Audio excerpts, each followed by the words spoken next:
The World Trade Center had the largest bank and the largest vault of any private bank in the world except for central banks in early 2001. Why is that fact not known among the general public? Because 9/11 was a bank heist. They stole $100 billion worth of gold bars, $100 billion worth of bearer bonds. The bank heist also included about $100 billion in diamonds. Every gold investor should consider top quality assets partnered with the best in the business, a real portfolio to profit. Gold year to date is up 22%. However, a portfolio that is positioned correctly should be up 155% this year. To learn more about how you can begin to enjoy the bull market in gold, visit crushthestreet.com/fortune. Hello, everyone, and welcome into crushthestreet.com. We're going to get into real news today, real news about the economy, real news about what to expect here in 2017. And we're also going to talk about wars, what's going on in the Middle East, and the real reasons why potentially we are there. And to do this with me, I have Jim Willie, the editor of the Hattrick Letter. This can be found at goldenjackass.com, and this is a site where numerous important mega forecasts related to the degradation and destruction of the global financial system can be found. And I look forward to speaking with Jim today. Jim, thanks for coming on the show with me. Oh, it's a pleasure being on. I like being on different shows once in a while because, it exposes to different group of people, slice of people, segment of the population. I've actually had a pretty decent focus on not just the war in terms of weaponry, but war in terms of motive, economic and financial. There's almost always an economic financial motive behind a war. And I got a pretty decent grip on the major wars that are going on right now. Well, I'd love to get into it. And one of the things that I haven't done a whole lot of research on is Washington's real agenda in the drug trade, the opium wars, specifically in Afghanistan. And if you would, I know you understand this very well. I mean, and for those of us who, the fact is we're not seeing this covered on mainstream media news outlets, Fox News, CNN. And this is something that, if it is happening, is absolutely huge. And if you would just point to a few of the things that we can hang our hat on and say, hey, this is why we are out in the Middle East, at least to a certain degree, regarding heroin and drug trades. Okay, let me try to cover a number of things without getting into dangerous elements. To begin with, most Americans have a wrong conception about Afghanistan, thinking that the U.S.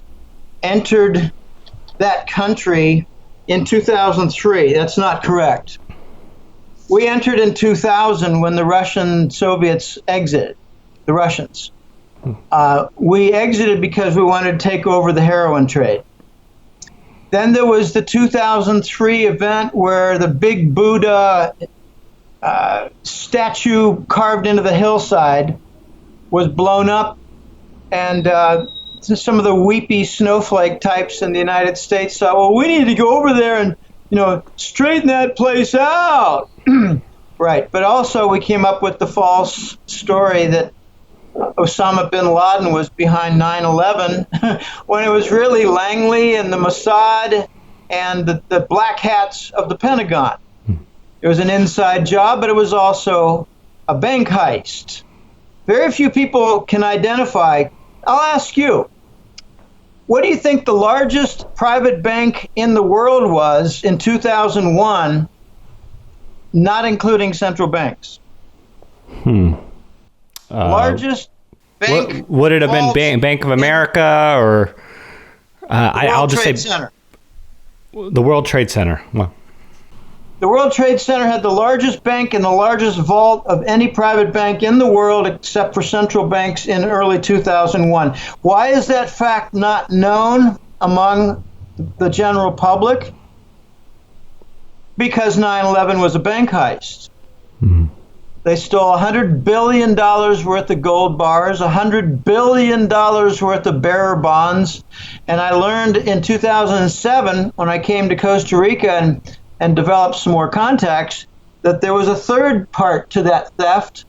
The bank heist also included about $100 billion in diamonds. Okay, so we came up with a false story about 9/11 to justify invading both Afghanistan and Iraq, but we had already been in Afghanistan 3 years before. This all happened in 2003. The motive for attacking Iraq was also false.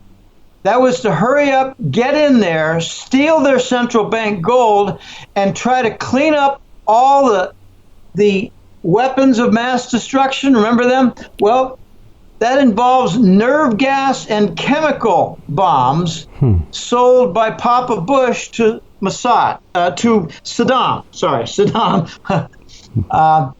Hussein. Sure. So I actually met in 2008 a fellow named Brian, and here in Costa Rica, and I said, "Oh, Brian, what have you been doing?" 'Cause I was going to hire him to do a marketing project. I said, "Brian, what were you doing the last few years?" He said, "Well, I was working for Halliburton. Actually, I was in Iraq." I said, "You were in Iraq, what, in the last few years?" He said, yeah, like in 04, 03, 04, 05. I said, "What were you doing there?" And he said, "We were looking for all the chemical weapons that Papa Bush sold to Saddam." I said, "What'd you find?" And he said, "Oh, about 10 warehouses full." And then we came up with the story that we didn't find any. So it was a false motive for going in and a false narrative for the story of what we did when we were in there. Most everything about wars in the news is a lie.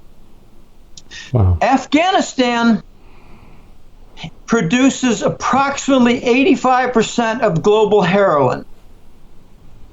You have entire battalions of U.S. Army guarding the poppy fields, and I have a client, Hattrick Letter subscriber, who's former U.S. military, and he said, "Jim, amazing, I signed up for your newsletter. I used to serve in Afghanistan." I said, "Could you please tell me what pablum nonsense does the Pentagon tell the grunt soldiers guarding the heroin production poppy fields so that they continue to guard them?" And they said, yeah, they come up with a cock and bull story that, yeah, we're protecting heroin production, but it's all for export to China, Russia, and Iran. So more lies. So is it the governments that are benefiting from this trade? No, not at all. You think it's going to go into the U.S. Treasury and offset the deficit? Of course not. It goes into Papa Bush's family business. It's actually called the Association for Past Presidents Fund. And that's where the Clinton-Bush crime family operate. Do you want to take a guess how much money they have, their net worth from all the heroin? I mean, I would assume it's in the billions. No, you're off by a factor of 1,000. Trillions? Approximately $7 trillion. Wow.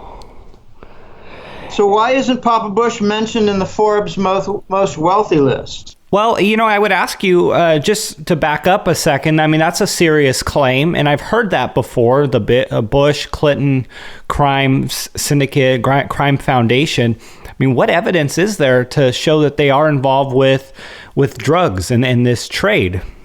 Well, photographs of Bush smoking cigars with certain generals and warehouses with pallets chest high full of heroin, stuff like that. I once bumped into a fellow, I won't say where and I won't say the circumstances, but I bumped into him and we hit it off real well. And he had some pretty sordid experiences and some very unfortunate personal experiences. And I said, "How'd you avoid getting killed?" And he said, "Well, I had some photographs of Papa Bush smoking cigars with generals in warehouses in the Arab world, loaded with pallets chest high of heroin packs. And I sent those photographs to 3 attorneys. So if they killed one, there'd still be 2 more. And that's how I got out of my jam. Wow. Essentially blackmailing Papa Bush. So they might have beaten the hell out of me, but they didn't kill me. And here's some figures. It's between 1,300 and 1,500 tons of heroin a year coming out of Afghanistan. It goes through a certain Air Force base, and then it goes straight to Turkish NATO Air Base in Incirlik, and the German NATO Air Force Base at Ramstein, to points all across Europe and eventually to the United States.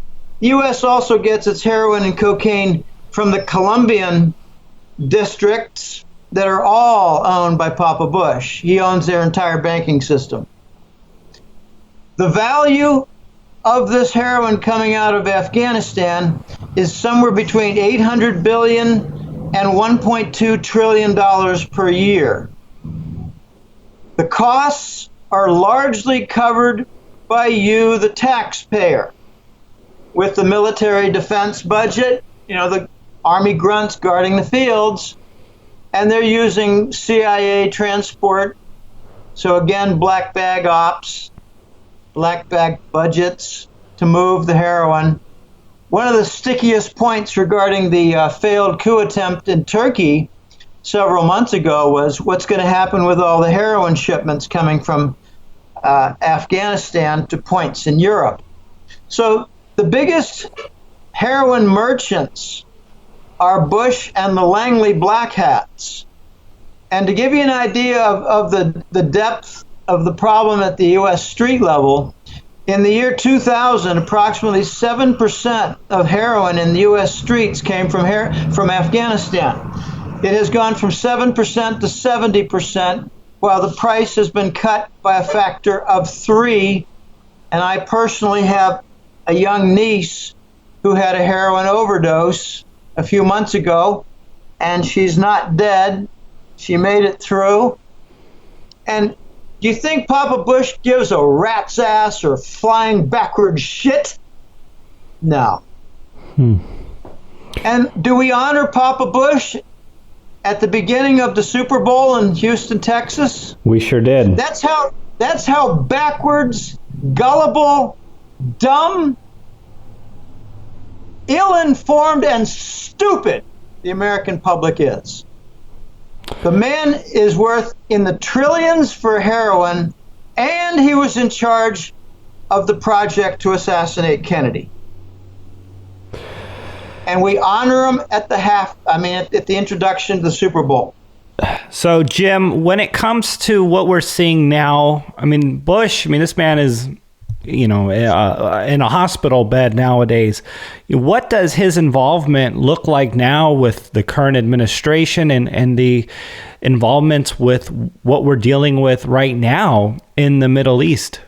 Well, it's not his involvement, it's his crime family. It's an organization with several hundred people.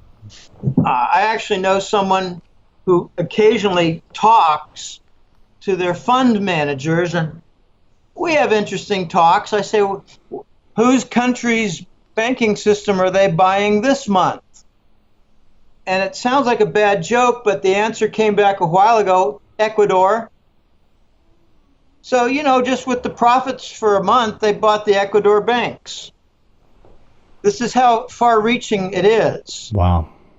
Bush personally owns 500,000 acres in Paraguay. And for those people who are, gullible and ill-informed enough to believe that Hitler was killed in a bunker in Bavaria, Eagle's Nest, got news for you. Almost, I would say, half of the Argentine adult population is well aware that he lived out his life in Bariloche, Argentina, and just to stick a little knife in the side, Hitler had an annual birthday party in Hawaii because, hey, Hawaii is a nice place. Okay, so Operation Paperclip brought in over 1,000 Nazi scientists, bankers, and other smart people, gave them a pass on the war, brought in Mengele to make sure that all of his genetic and human experiments were exploited for Langley purposes. I'm talking about torture and human robots. Brought in Wernher von Braun, who's the only one really got the publicity. You know, the architect and designer engineer for rocketry and NASA. Brilliant fellow. But there are several hundred more. Very few people know that Wall Street banks were main funding agents for the German Nazis. Right. So treason is not new in the U.S. government, nor is heroin. The Delano family, as in Franklin Delano Roosevelt, was very involved in the Chinese opium trade.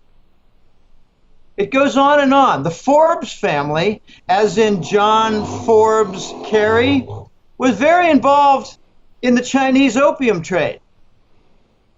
Wow.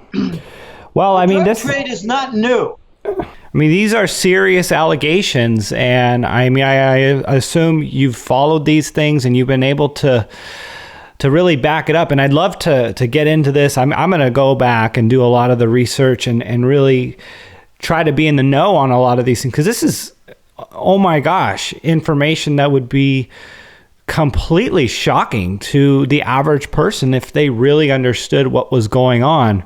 And it's not being understood. Doesn't know much of anything that's going on, Ken. My joke about the average person is they don't know what fascism is. They don't know what money is. They don't know what the dollar is. They don't know what capital is. And they're operating as members within the U.S. economy. Mm-hmm. Well, they think guys like Milo Yiannopoulos is a fascist because he's speaking his mind freely at a college. And they twist that into some sort of fascist statement and beat and torture and burn stuff down because they don't like what he has to say. And that's the kind of world we live in today.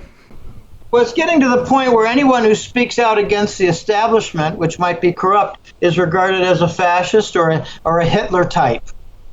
Right. What now? I mean, with all this fake news stuff, I mean, CNN is the king of fake news. They're calling all the alternative news fake news, and we got some laws. This is a desperation act by the fascists in power. I regard 2001 as the coming out party for the fascists, the neocons. Why would they call themselves neoconservatives? So, you know, like Baby Bush and, Chertoff and Wolfowitz and all these guys, Richard Pearl, and all these different guys who had their dual Israeli passports. Why would they call themselves neocons? Because Nazi would not have enabled them to get elected. So they call themselves neocons. And, I fell for it for a couple of years, and I started digging more. And hey, wait a minute. These neocons, they're fascists. Most of them have roots that go back to Nazi Germany, like Bush. Gosh, very few people know that George H.W. Walker Bush, George H.W. Bush had a father named Prescott who was arrested for trying to do a coup d'etat of Franklin Roosevelt. But they gave him a pass. I think they threatened to kill Roosevelt. It's far more complicated than that, because Prescott Bush was asked, all right, where do you want to go in the U.S. government just to keep you out of harm's way? And he said, well, let me work with the CIA. It's young. So he started up the drug business. Papa Bush's father, guilty. They should have hanged him. He tried to do a coup d'etat of FDR. But, FDR was pretty dirty in his own way. The Delano family being involved in the Chinese opium trade. It just goes on and on and on. So what is the Bush role right now? Well, pretty much the same as a retired chairman of the board. He's a stockholder. He earns his cut on the preferred bonds, and he enjoys a good life. But, I just hope that Papa Bush shits his pants every hour in his wheelchair. Jim, when it comes to what we saw in the last election, obviously Trump was an enemy of Jeb Bush. He said a lot of things, and they butted heads constantly. Trump beat out Clinton clearly in this campaign and has become president. Do you see him as a disruptor to all these things that we're talking about? Yes, Trump is actually part of a military coup. Let me have a little preliminary side story first about Jeb Bush before I get to the the Trump military coup. Remember, Jeb Bush was running in the primaries against Trump, and there was a debate, and Jeb Bush took exception to some things that Trump had said about Bush's mother. You remember that? I do. Okay. And there was some, weepy press report about, oh gosh, he insulted my mommy. Well, I've had some people insult my mommy too. And they got a push in the chest. But here's what knocked out Jeb Bush from the campaign. It wasn't from too much criticism of my mommy. It was from the Russian military interrupting the narco trade going through Saudi Arabia, because the main narco business partner for the Saudis is the Bush family. And the victim was the money line supplying the Jeb Bush presidential campaign. So the Russians interrupted the money flow for the Jeb Bush presidential campaign, and he had to drop out. So wouldn't that have been a more interesting news story to read in the New York Times? Gosh, if the New York Times was shut down tomorrow, and along with CNN, I'll throw a party. These are fascist publications and broadcasts for journalism. Well, to be fair, on the less conspiracy side, Jeb Bush was not likable. He did spend millions of dollars, and people were not converting. People were not interested in another Bush, and he spent a lot of marketing dollars to not convert the voter. Well, that's probably true. And there's another little side story about Jeb Bush. When his brother, the moron Bush, Little George, when he was running for president and the vote took place in 2000, Jeb Bush, as governor of Florida, did him a favor. He did something illegal that was never prosecuted against the governor. If you're guilty of a felony in Florida, you lose your right to vote. But if you've got a traffic violation against you, you're still allowed to vote. But Jeb Bush made over 100,000 black voters ineligible to vote because of traffic violations. You think that helped moron George to win the Florida election? I mean, with or without the hanging chads? Okay, let me get to why Trump is part of a military coup. This is a very dangerous game, Ken. Let me back up to 1995. Do you remember the Sandia Labs story of the stolen weapons schematics in China? I was a little young back then. Okay, I was not. I was in my 95. I was in my 40s. It was a very interesting story. Sandia Labs is a weapons development location facility in New Mexico. This was probably the first real big sales item by the Clinton Foundation. They sold some actual weapon systems, including the F-22 fighter aircraft, to China for donations to the Clinton Foundation. And when the Pentagon, when I refer to white hats, I mean the good guys. When the Pentagon white hats, the generals, found out about this, they began an impeachment process where the charge was not going to be breaking in the Watergate to steal some papers. The charge for the impeachment in 1995 against Clinton was going to be treason, selling weapons to the enemy through the Sandia Labs with their Canadian charitable organization called the Clinton Foundation, taking in the money. Papa Bush was given charge of killing the 7 generals who were involved with that movement toward impeachment on treason against Clinton, and he put a bomb on a plane that killed all 7 in Alabama. A couple months later, the Oklahoma City bombing took place, where the patsy, Timothy McVeigh, was given full credit. Mm-hmm. Let me give a little introduction on chemistry and physics for those who slept through their high school classes.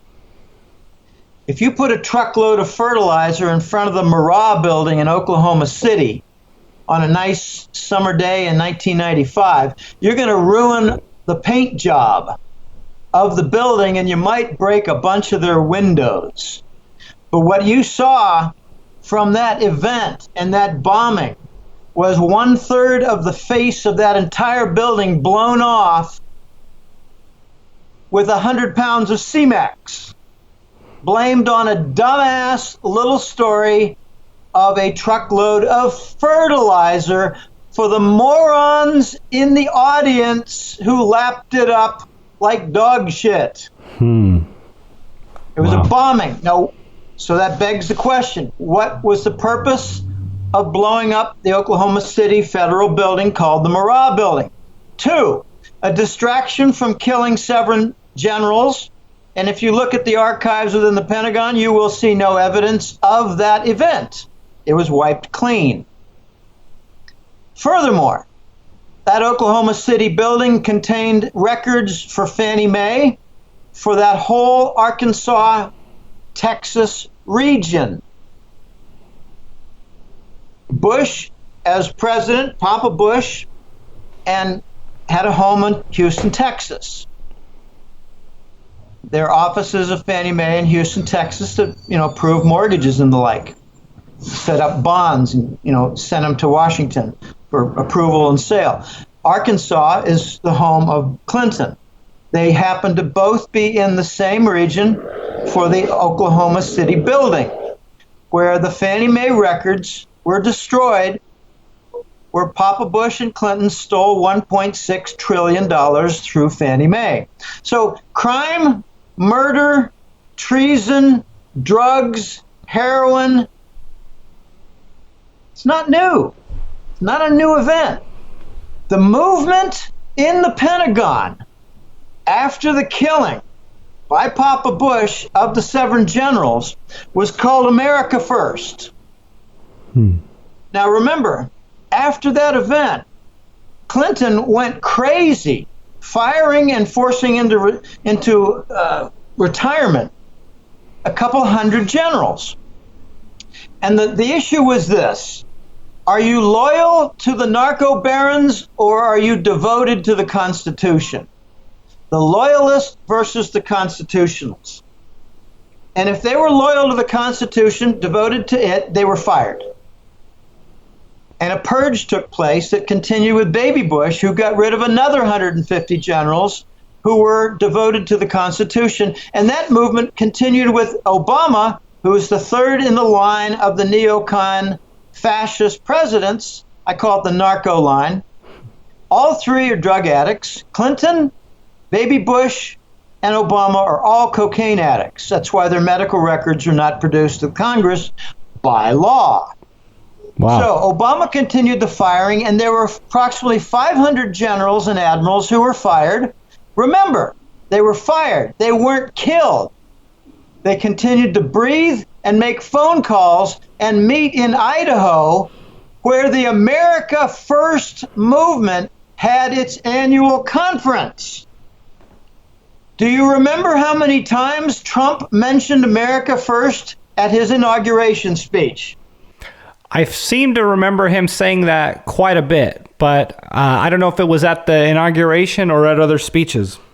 It was at inauguration, and it was very much intentional. What was he saying? If America First was the Pentagon organization to take back control of the U.S. government and make it a constitutional basis again. Wow. Trump is their champion. Does that explain why 4 generals are on his cabinet? It sure does, actually. A lot of dots being connected here. Do you suppose each one of those generals is a member of America First? I don't know. I pretty much guarantee it. Wow. Okay, so that's what I think about Donald Trump, and he's got a very difficult game going because his primary opponent is not CNN. Those are the mouthpieces. His primary opponent is the Bush family and the black hats in Langley. Okay. Well, he then does have his work cut out for him. Jim, I want to get to something here, which obviously is all connected. You talked about how the Bush family is purchasing, stocks around the world and central banks. I want to get to your thoughts here on this mega trend. What's going on economically, and specifically with the stock market? What do you see happening going into 2017 and 2018 regarding stocks? Is a bet against the market a bet against the establishment? And do you think the establishment is losing ground moving forward here?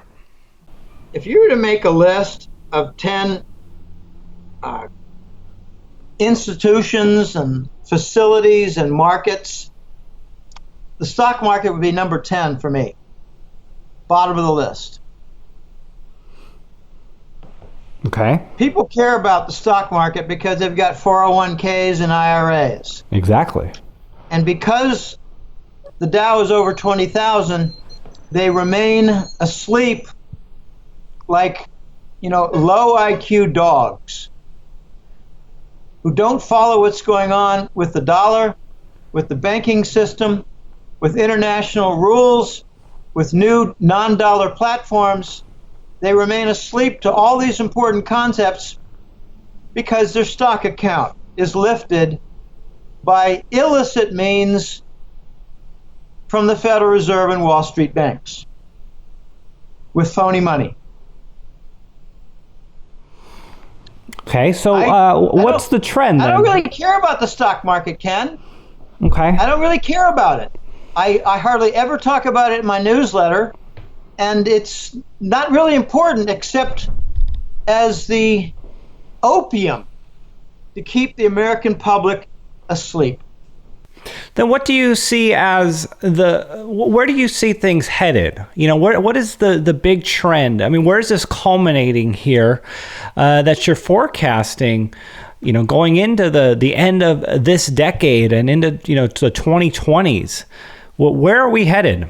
We're headed to a world where the dollar is not the global currency reserve, where the dollar is going to lose its valued privilege.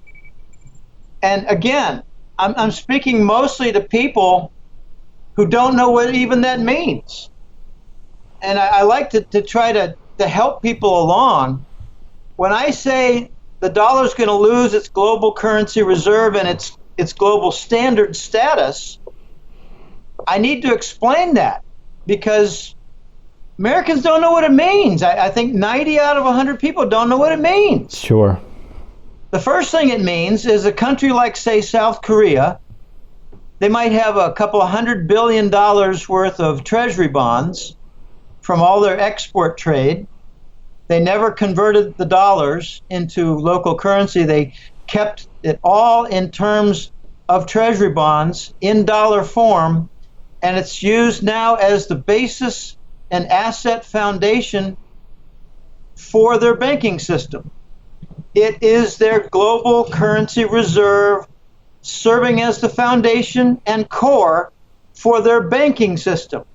That's one side of what the global currency reserve means. The other side is, well, if a country like, say, Saudi Arabia sells a few tankers worth of oil, they're paid in treasury bills. They're paid in dollars. And those treasury bills, until about 2 years ago, the Saudis never converted.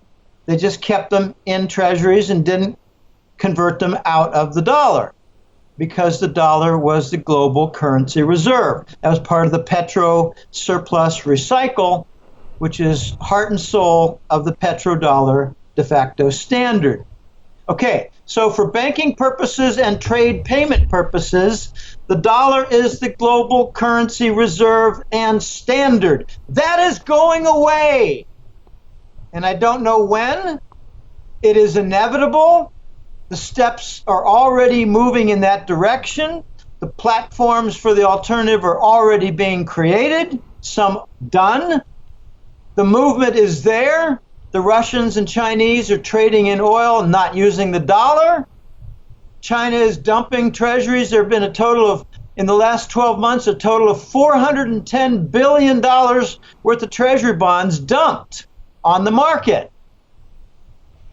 But you should know that there are a good $7 or $8 trillion out there of treasury bonds in foreign hands. So it's not causing a panic yet, but it is causing a great deal of strain with the derivatives and the machinery run by the U.S. government Department of Treasury to maintain the treasury bond market, to maintain the dollar, and just as a little sideshow, they maintain the U.S. stock market to keep the American people asleep.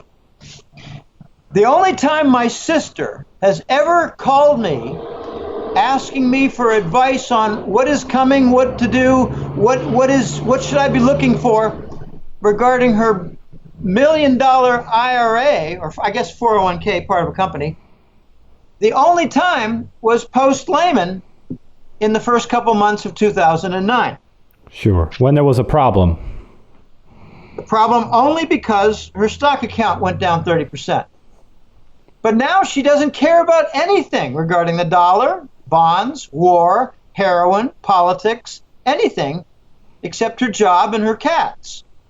Right. Because his stock account is doing well. And she actually calls me stupid for being preoccupied with gold and the dollar when things are really doing well in the stock market. So again, if there are 10 concepts that are of importance, the stock market is last on my list. Well, Jim, if you can give somebody, some closing words of advice who has listened to this interview and is concerned about the stock market, is concerned about the dollar, what would your advice be? And, definitely let people know what they will find if they visit you at your website. Well, there was an old saying that once made a lot of sense, but has been forgotten for a long, long time. Sell high and buy low. It's now, in the last several years, it's whatever's high and rising, buy. Whatever's low, even if it has great intrinsic value, sell it, get rid of it, it's trash. There was once a show done on a side street near the Los Angeles beaches, probably near Venice. The fellow offered a coupon to go into a pawn shop to buy stuff, or a 10-ounce bar of silver. And no one took the 10-ounce bar of silver. Americans don't know what money is. I've said they don't know what money is, don't know what inflation is, don't know what fascism is, doesn't know what capital is. They don't even know what freedom is.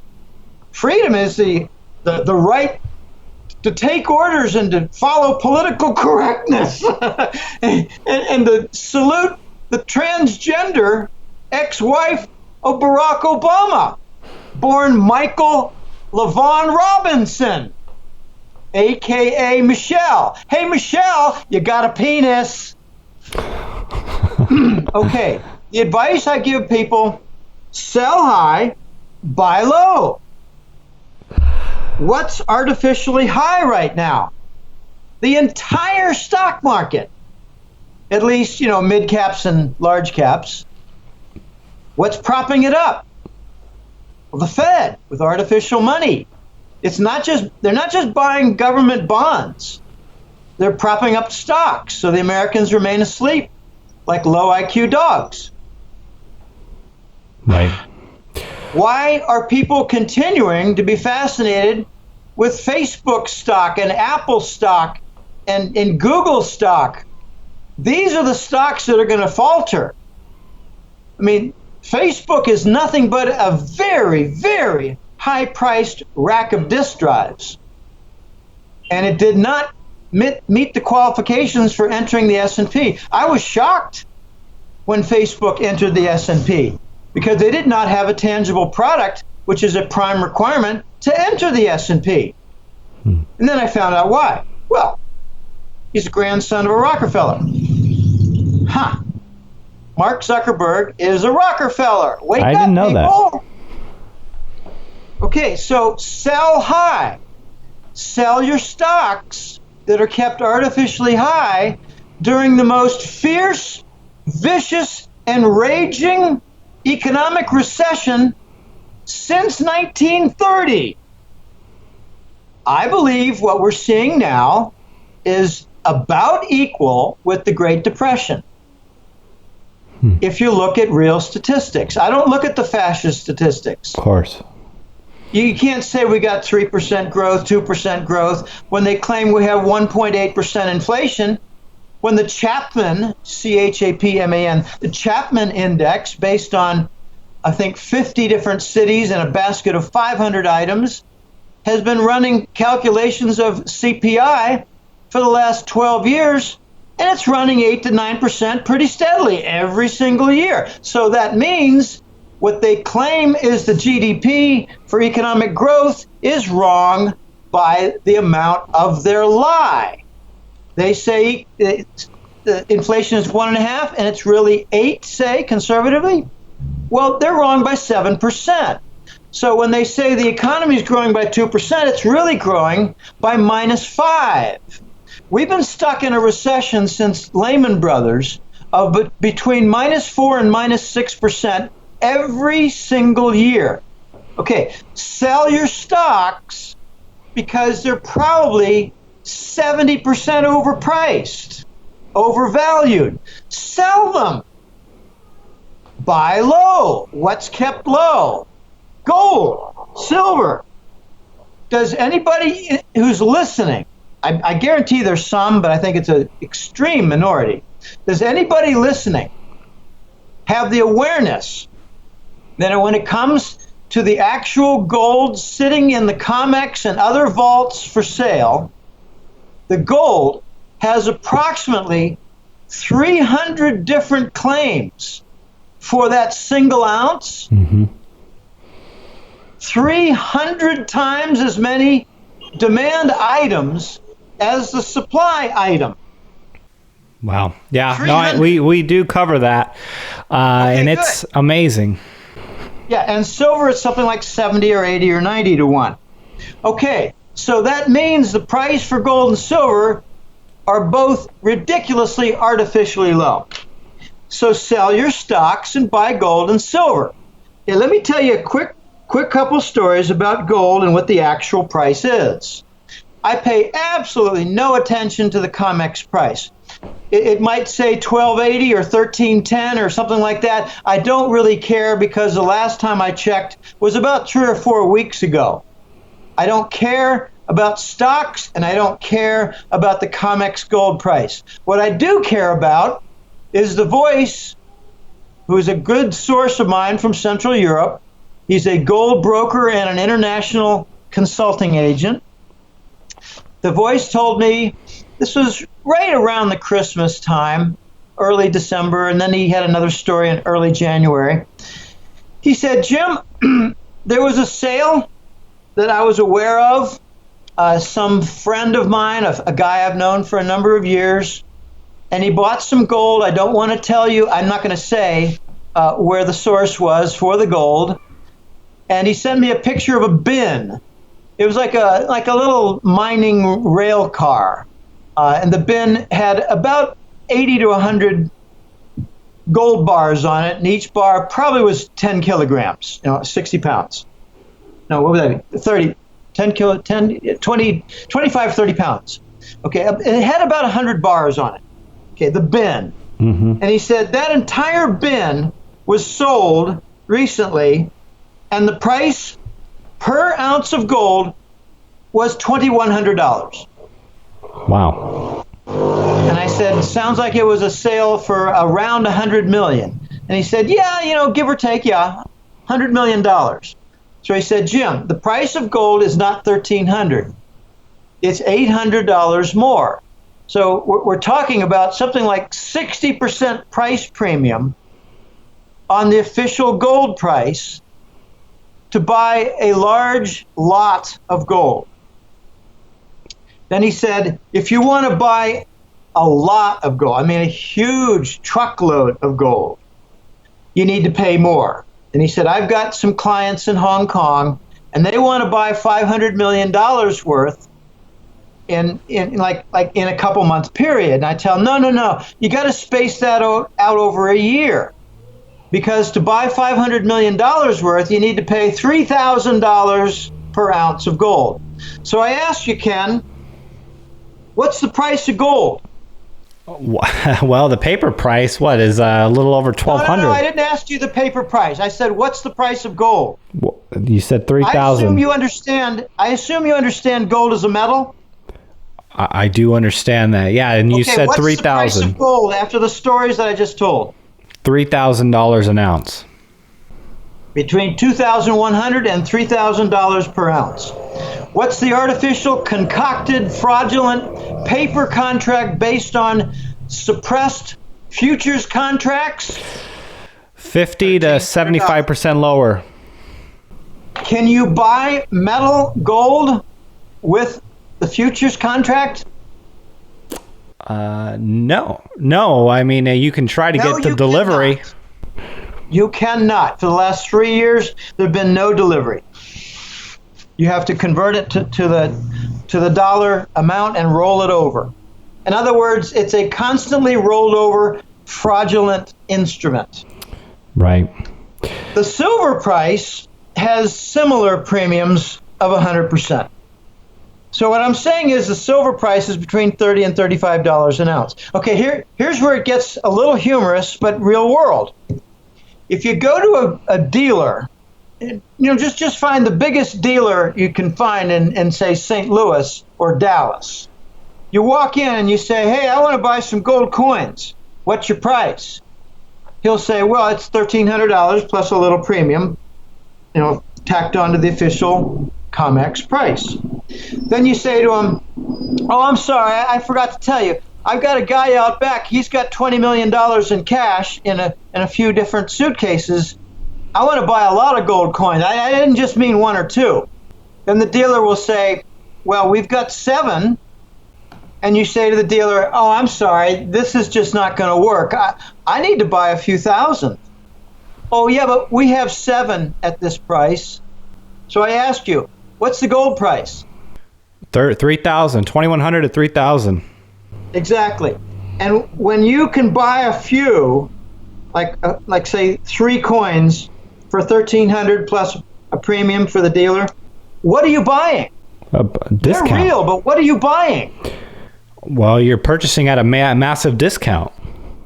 You're buying at a massive discount, but you're buying floor scraps that the elite are tossing toward the low IQ dogs in the crowd who are lapping them up and believe that's the gold price. Whereas the smart ones are taking millions of dollars and buying gold in bar form for over $2,000 an ounce. Okay, the hat trick letter is designed for people who are not low IQ sheep and dogs. It's for that 10% of the population who are enlightened, probably a good slice of your listening audience. This is what the hat trick letter is all about. We don't look to see what's the fast-moving stock this month.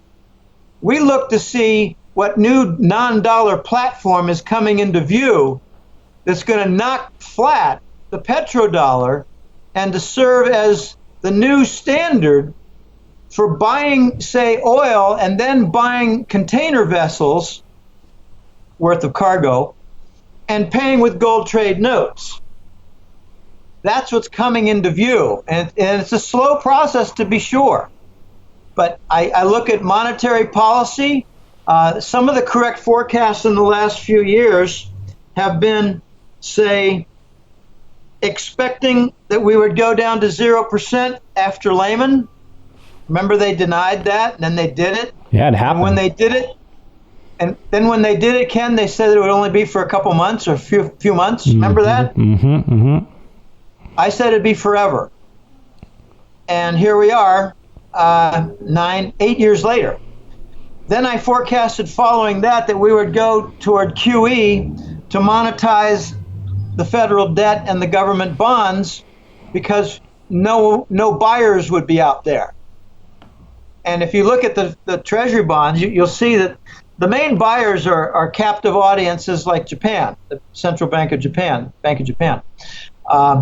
So remember when they came out with QE, the bond monetization program, bond purchase program, they said that it would not include stocks and it would only be temporary.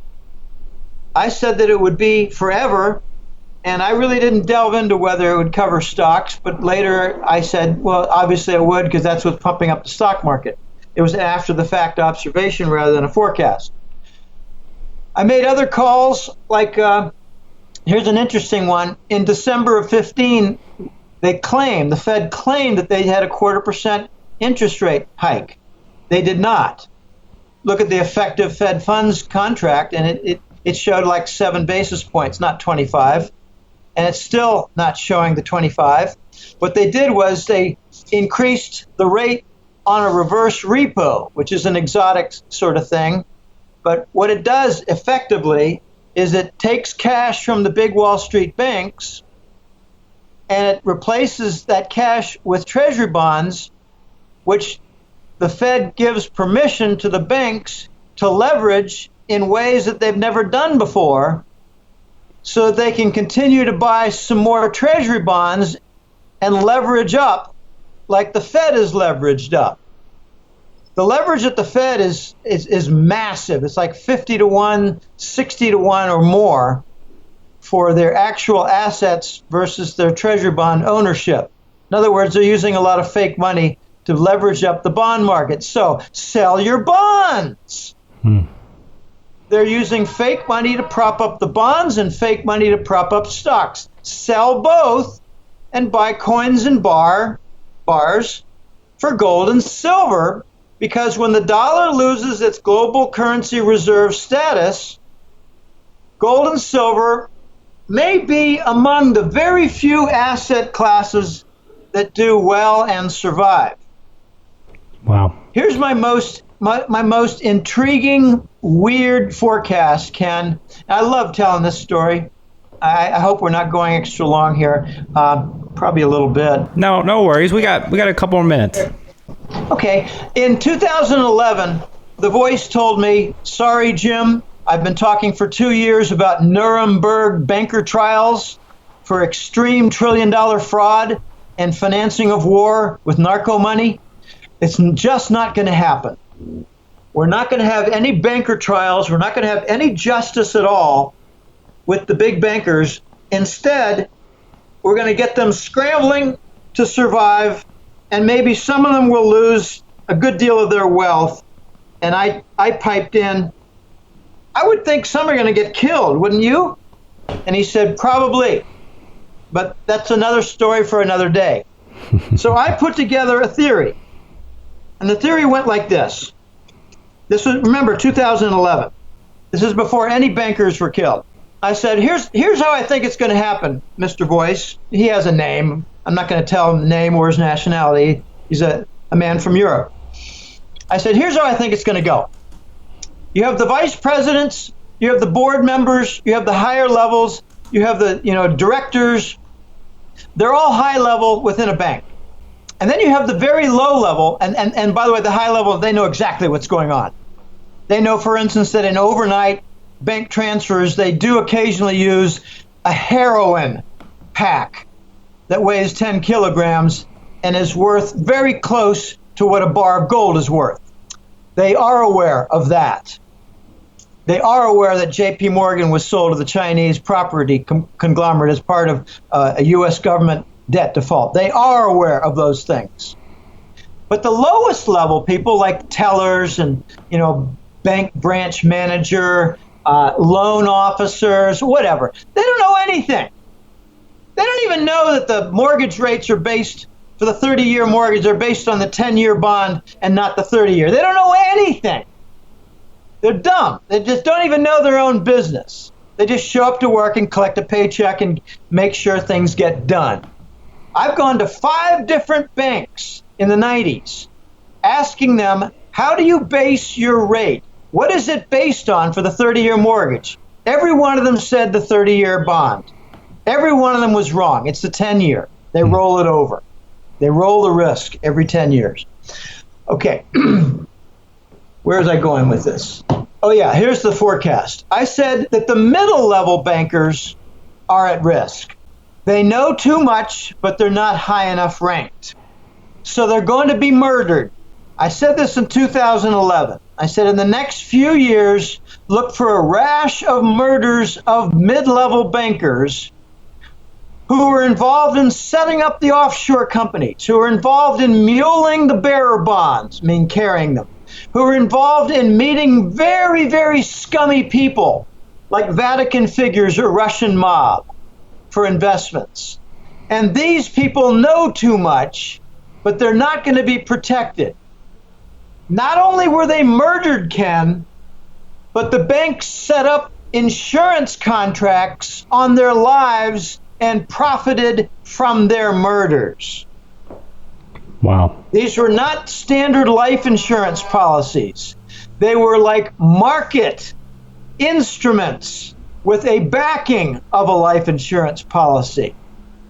So they murdered John QX at JP Morgan because he knew too much about the Caribbean setup of Enron, and then they profited from his life ending on that life insurance policy and told his widow, here's a little $10,000 bonus or some little bone.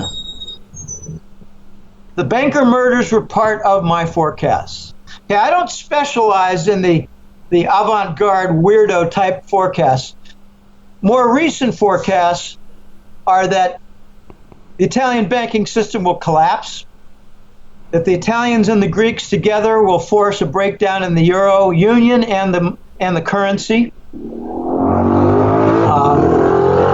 And a more recent forecast also is that the NATO Air Force bases and the alliance will be fractured, and revelations will come that they're for narcotics transport. I have a client who met me in August, and he said to me, Jim, I've got a good friend who served in Vietnam, and he was at a very, very large Thailand-based Air Force base.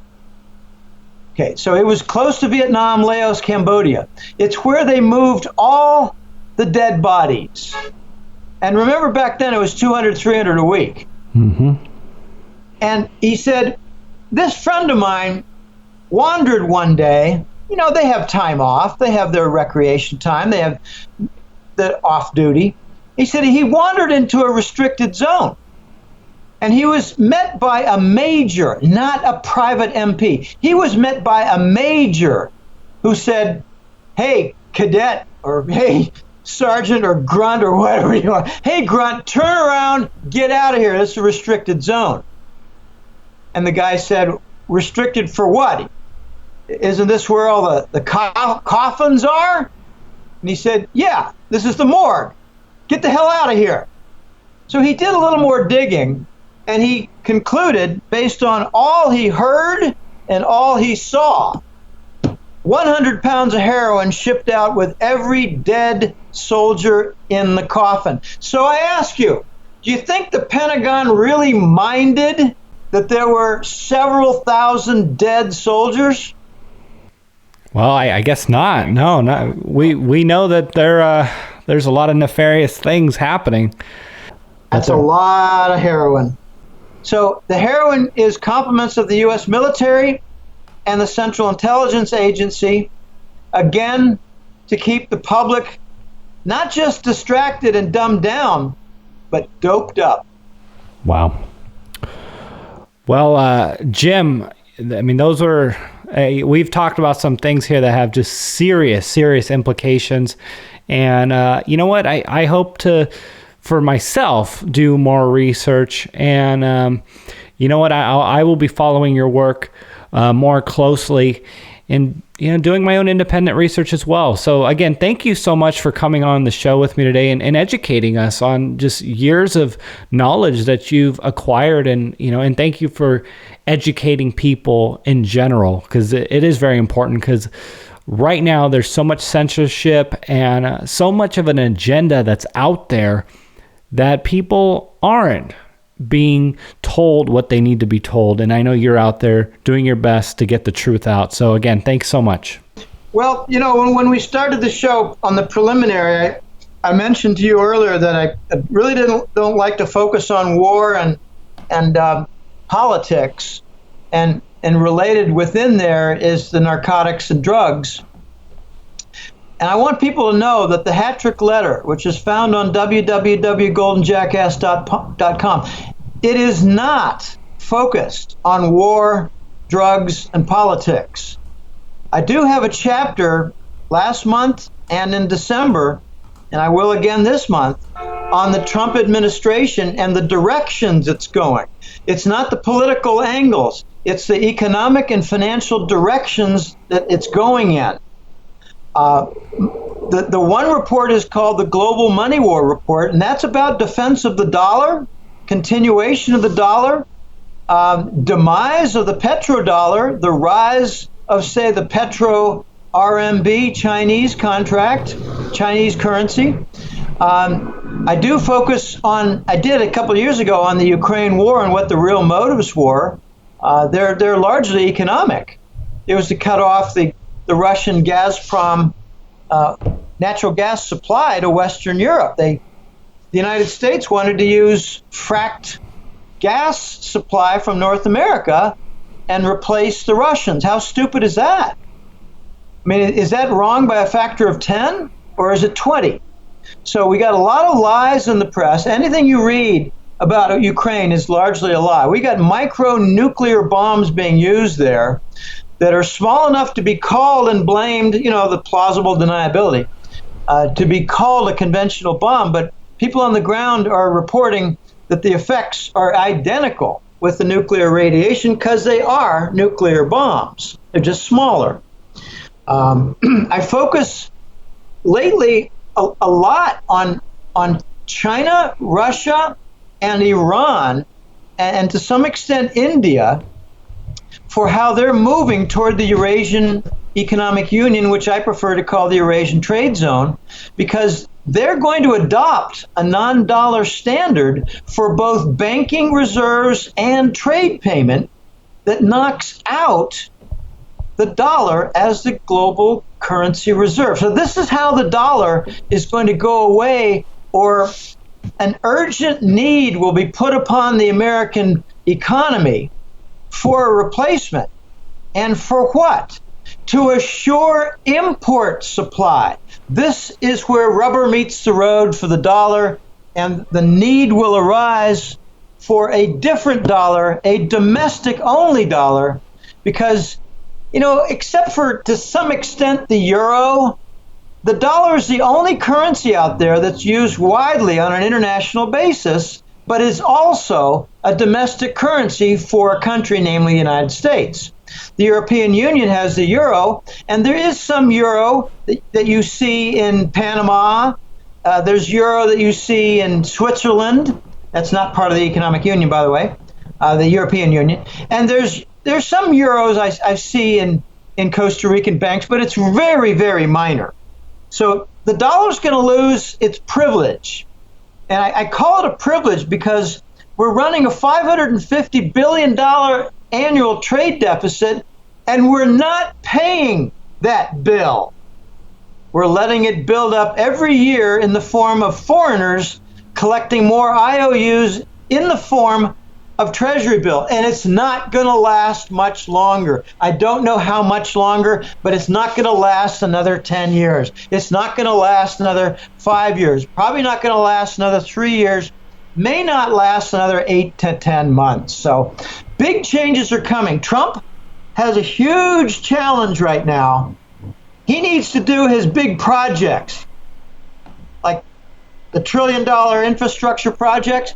He needs to do that on debt extensions or foreign holdings of Treasury bonds or foreign investments. And we got the $1 trillion promise from the Japanese, where the tool, again, U.S. government tool running another country, Shinzo Abe in Japan, he has pledged $1 trillion from their pension fund. He did not obtain approval from the Japanese parliament to use that $1 trillion in such manner. But Trump has worked a deal where, let's see if it happens, don't know.